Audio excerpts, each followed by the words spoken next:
Hey guys, my name's Katie. Welcome back to my channel. Today I have a book tag for you, and it's the no disclaimers book tag. Usually try to be quite fair and quite nice in these videos, and as much as I enjoy doing these videos, it's not about how many people watch them or anything like that, but I think I need to maybe change my tactics a little bit on my channel so it's a little bit more interesting, so more people may watch my videos and connect with me a bit more, because I really want to make some friends who read. And there's a few people who, you know, comment quite a bit and talk to me and have a chat, and who are really lovely, which I really appreciate, I really love. But I want some more book friends to chat books with, especially books that I don't necessarily really like the same as everybody else. It's easy to talk about books that everybody does like, but it's quite difficult for people to talk about books they don't like, because I think they're worried that people are going to be offended. I don't see how people can get overly offended just because of somebody's opinion being different to theirs, really. So yeah, I'm a nice person, don't get me wrong, I'm not horrible or anything, but I think sometimes I need to be a bit more critical of things on my channel, rather than, if I don't like a book and I think it's, sorry for my language, if I think it's a load of shit, then I'm just going to say it from now on, rather than trying to kind of be too tactful about things. So I thought I'd do this no disclaimers book tag. That's a bit more controversial. Have a bit of a rant about books and things that I don't like about books, because like I said, it's easy to talk about things that you do like in books. So I thought I'd have a chat and talk about things I don't like in books. So the first question of this book tag is, which trope in books annoys you the most? And this really does annoy me. The kind of like reluctant chosen one kind of thing, but that ties in with this one. Example, the Mortal Instruments, Clary Frey is thrown into the Shadowhunter world at 16. She celebrates her 16th birthday, and like the next day, literally, she's thrown into the Shadowhunter universe. She has no idea that she has angelic blood. She has no idea she's part of the Shadowhunters. Mom's kept it from her whole life. She learns of it, and within about a week, she's a badass and she can do most things. And I've recently started rereading the Mortal Instruments. I need to read City of Glass. I finished City of Bones and City of Ashes, and I'm on City of Glass now. And I like Clary in the books. So the TV show Shadowhunter, she really gets on my nerves, and I think that's mainly because the actress who plays her. But she can literally do everything within seconds. She's thrown off of a building, like a really high building, thrown off a building, lands in a car, and the next day she's up walking around like there's nothing the matter with her. That happens in the books as well. It really gets on my nerves. I really get annoyed with that. It's not realistic. Thrown off a building, you're probably dead, obviously, which is horrible, but it really annoys me. Why do authors do this? Why? I like slow burning things as well, like insta love as well. I'm just going to show you what I'm currently reading, actually. Currently reading Shiver by Maggie Stiefvater.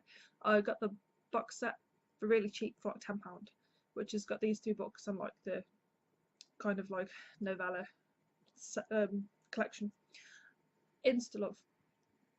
I like the writing's okay. It's a bit kind of like, I don't know, the way I describe it is a bit like kind of like fairy-like, a bit like floaty, and a bit like sugary and sweet and things. And it's like Maggie Stiefvater's imagination is kind of like it exists in like Alice in Wonderland or something, like everything's like fantastical and things. I do like it, I'm enjoying it, but Insta Love really gets on my nerves. And I like the character in this, Grace. I won't say too much about it if you haven't read it, but I like the other characters in it, Sam. They're nice people. Insta Love though, within like 50 pages, they're in love with each other. Why? Why do authors do this? I like slow burner romance. I know after like 2 or 3 books, if it's hinting at the fact that 2 characters could be together, after a while you're thinking, God, just tell each other how you feel, tell each other you should be together and be happy. But I really hate insta love. I really do. Not all the time. In some cases it's not too bad, but in this, it's really getting on my nerves. I'm enjoying the book. I'm like, what, 188 pages in, and I'm enjoying it. Insta love really, sorry again for language, it really pisses me off. It really does annoy me. It makes me angry. The second question is, which writer or writers do you feel are overhyped?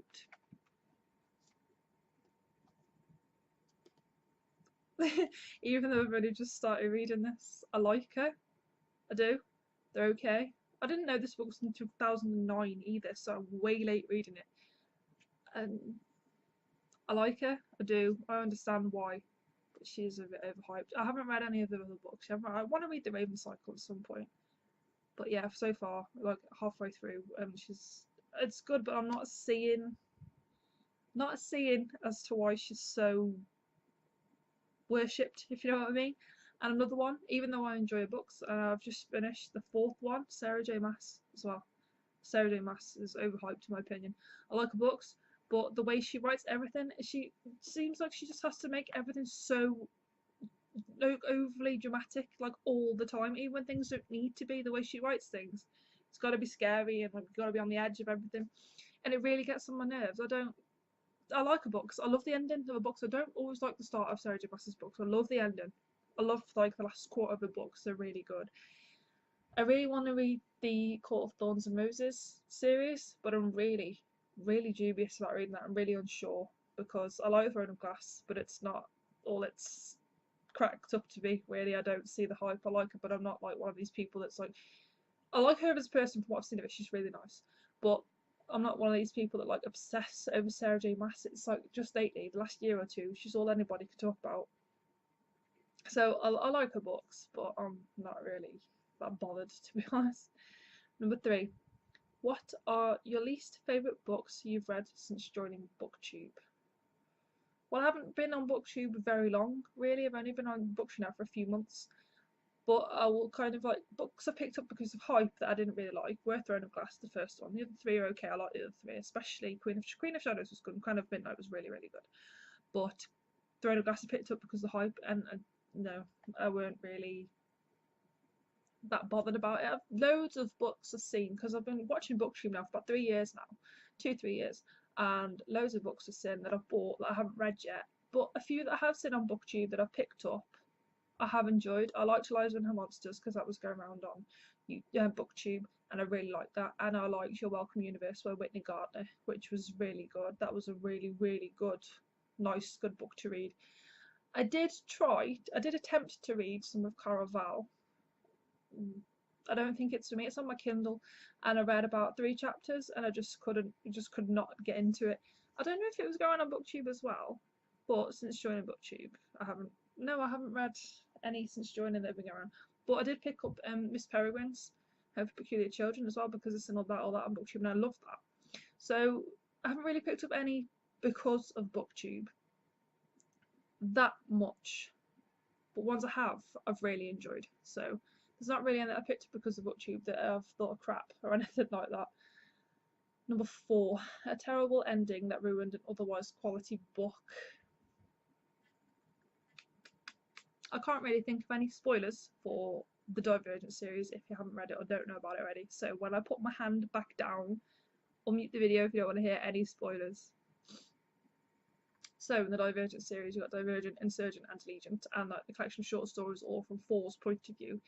Allegiant, the ending ruined it, not because of what happens, because at the end of Allegiant, Triss, the main character, is killed, she dies. And it's not because she dies that it's a bad ending, because I think Veronica Roth was really, really brave to do that. You don't see that happen, like you don't see main characters dying. And it was very brave. I liked her bold decision, I agreed with that. It's how she died and why she died, because of an idiot brother. I really hate Caleb Pryor. He should have died first. So her dying necessarily didn't ruin the end. It was as to why she was killed, because Caleb's just, again, Caleb's just a dick. So the ending, right? The ending really, really annoyed me. Not because of Triss dying, because of Caleb. Ran over now. Sorry if I did spoil it, but I did warn you to mute the video. Number 5. Which fictional character or characters do you wish were not killed off? Again, spoilers for any books. I'm going to be talking about Hunger Games and Maze Runner and a few other books. If you don't want to hear about any, please mute the video again until I put my hand back down. Finnick from the Mortal Instruments, the Hunger Games. He dies in Mockingjay. He didn't need to die. Did not need to die. Suzanne Collins is evil. She's evil for doing that to me. Newt from The Maze Runner by James Dashner. I like The Maze Runner, I do. The first book's a bit slow, but the others in the series are so good, and the prequels are really, really good, especially the Fever Code. But in The Death Cure, Newt catches the illness that's going around, so Thomas, the main character, has to kill him. Oh, he did not need to die. I cried my eyes out. I was sat reading that in my bedroom, and when that happened, I put the book down for about another 5 or 6 hours. I was determined not to touch it again that day because he died, and I was really, really pissed off about it. He didn't have to die. The movie's just come out, and I've seen the other two with Lee. I'm gonna watch the third one, and I'm not ready. I'm not ready to watch it. Loads from Harry Potter, Sirius Black, Remus Lupin, Hedwig, Dobby. Loads of people from Harry Potter didn't need to die. I know it's obviously a battle, so people are gonna die, but why? Why Sirius Black? Why, when Harry was eventually, finally, gonna have the closest thing that could resemble a real family? Why? Number 6. What are some of your bookish pet peeves? I don't know if it's just the actual physical books or what annoys me with physical books or like what happens in books. I'm gonna take it as it's like physical books. When covers change does annoy me a bit, but the main thing that does annoy me is when books are a different height. So you get like 2 or 3 in one series that are the same height, and then the next one's like really, really big. Or when there's only like two, like with my collection of Divergent and Surge at the paperback, my brother got me for one Christmas, and he couldn't find Legion apart from hardback. So, and 4 as well, the prequel kind of like short stories from 4's point of view are the same size. Legion's massive compared to the other two, and it really annoys me. That's why, again, with Shiver, I did have the first book that I got ages ago from library sale, but it's a different cover, so I bought the whole cover so they match. But yeah, that really annoys me. And when in books, when they're quite big books already, but the paper's really, really thin, I'm scared I'm going to rip the pages or something, especially if you turn the page too quick. There's been quite a few times, you know, at the bottom of the page, I'll turn it and it like tear a tiny little bit. That annoys me. In books, I've already spoke about in the previous question just about things that do annoy me in books. I'm not going to go into that again because I'm repeating myself. But yeah, in regards of how books look physically, height of books is one of my pet peeves. I'm a bit OCD about the height of my books. And as well, paperbacks like this, you have to kind of pull to open, and you can hear the spine kind of. I don't mind if the spine cracks. I like when books look well read. But I love like a floppy paperback. I don't like really stiff paperbacks, and don't like mass market paperbacks either. They really annoy me. They're hard to read. They hurt my hands. Next one, number 7. What are some books you feel should have more recognition? Anything now. Any book by Jerry Smith Reddy, who is one of my favourite authors. I think I've been in the book group that I'm in now for about 2 years, 2-3 years. I've only ever heard two people talk about books. She's absolutely amazing. She hasn't written anything for a while. I'm still patiently waiting for her next book to be coming out because I'm sure it will be soon. But anything by Jerry Smith Reddy. She's really, really underrated author. Not enough people know about her. And I do try and spread the word as much as I can for people doing the books. They're kind of like young adult, paranormal, sci-fi, like kind of books like vampires and things and ghosts. They're really, really good. So she needs more recognition because I think she's amazing. Number 8. What are your thoughts on censorship and banning books?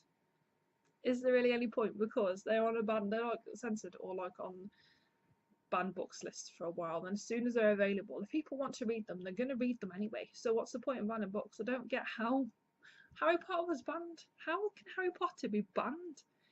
I mean, yeah, obviously people die and there's like, you know, bad things that happen. But if people are going to read it, they're going to read it anyway, even if it is on a banned list. They're going to find some way to read the books. So what is the point? Unless it's like a really, really, like, obviously upsetting or really, really like bad, offensive subject matter. It doesn't matter anyway, because even if it is, there's going to be somebody somewhere in the world who's going to read that book anyway. So I don't see the point. There could be things that I really, really strongly disagree with that I would never read about, and somebody else could read that and love that and really agree with it. So I don't see the point. They're just wasting their time, in my opinion. And number 9, who do you tag? Anybody that wants to do this tag, feel free to do the tag instead of me putting everything in the description box. If you see this video and you like the sound of this video, then please feel free to do this tag. If you're watching this video, you're tagged. So there you go. That's it for the no disclaimers book tag. I hope you enjoyed this video. I'm sorry if I offended anybody with my answers, but I'm in the mood today for a little bit of a rant. I don't know why. It's just one of them days. So I thought this would be the perfect tag to do today. So I'll leave all my links in the description for my Goodreads and my Instagram and my Twitter and my blog. I spoke about before, my friend on Facebook has a book blog that she posts on regularly, at least twice a week, and she's asked me to become a permanent reviewer on that site, so I'm on the site with her. It's called Stuck on a Bookshelf. I'll be leaving the link to the blog. I've just put up a review today for, oh, I did one last week for Your Welcome Universe by Whitney Gardner, and I've just done one for Daughter of the Pirate King, so I'll link that in the description box. If you did like this video, please give it a thumbs up, comment so we can have a chat, subscribe so you don't miss any future videos, and I will see you very soon with another one.